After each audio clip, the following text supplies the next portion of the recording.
Soucieuse de toujours offrir des outils d'évaluation actuels et pertinents, la FIEP a entamé différents chantiers pour réviser le format des épreuves qu'elle propose aux écoles. Le but central de ces chantiers est tout d'abord d'offrir des formats d'épreuves centrés sur l'évaluation des compétences, mais également de modéliser auprès des enseignants de bonnes pratiques d'évaluation à adopter tout au long de l'année scolaire. Dans le cadre de ce chantier, les évaluations de mathématiques de première et de deuxième secondaire comprendront dorénavant des tâches plus ouvertes. Parmi celles-ci, il sera possible de retrouver des tâches de type menu maths, open middle et des questions ouvertes. Pour aider les enseignants dans la correction de ces tâches, un nouveau format de grille est proposé.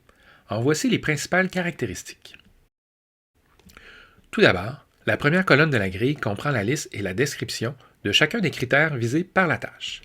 Ces critères proviennent du cadre d'évaluation des apprentissages en mathématiques. Puisqu'il s'agit d'une tâche de fin d'année, vous observez que plusieurs critères sont présents. En cours d'apprentissage, il est suggéré de ne cibler qu'un ou deux critères à la fois afin d'aider les élèves à se familiariser avec ceux-ci et aussi afin de donner de la rétroaction plus ciblée. La seconde colonne, quant à elle, décrit les critères en fonction de différents éléments plus généraux. Jusqu'ici, vous ne remarquerez pas de différence avec les autres grilles proposées par le ministère. C'est la troisième colonne qui apporte quelques éléments plus spécifiques. On y retrouve des exemples observables de manifestation de la compétence de l'élève. Ce sont des exemples non exhaustifs qui permettent de savoir quoi observer de façon plus concrète. On ne s'attend pas à ce que l'élève produise tout ce qui est indiqué dans cette colonne.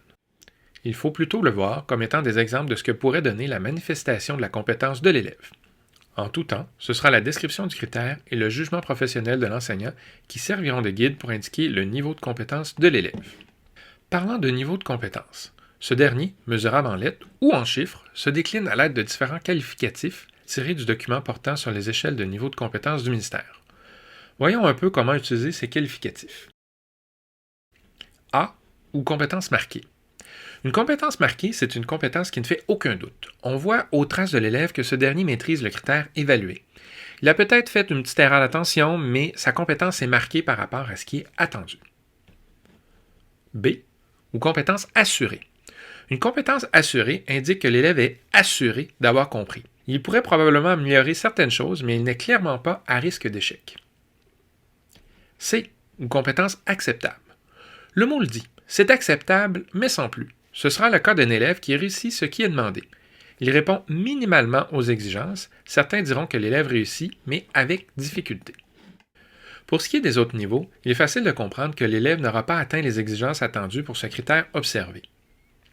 Afin d'éviter des qualificatifs à saveur négative et à laisser de l'espace pour l'amélioration, on parlera alors de compétences peu développées ou très peu développées.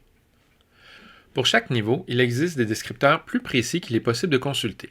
Cependant, afin d'alléger la lecture de la grille, ces derniers ont été remplacés par des valeurs numériques. Ces valeurs permettent d'accorder une importance différente, donc une pondération plus ou moins importante à chacun des critères. Il peut sembler paradoxal d'utiliser des chiffres dans le cadre d'une évaluation de compétences, mais il faut se rappeler qu'étant dans un contexte d'évaluation de fin d'année, nous sommes dans l'obligation de produire une note en pourcentage. Par contre, on pourra affirmer sans aucun doute que ce résultat chiffré proviendra d'une observation du niveau de compétence de l'élève.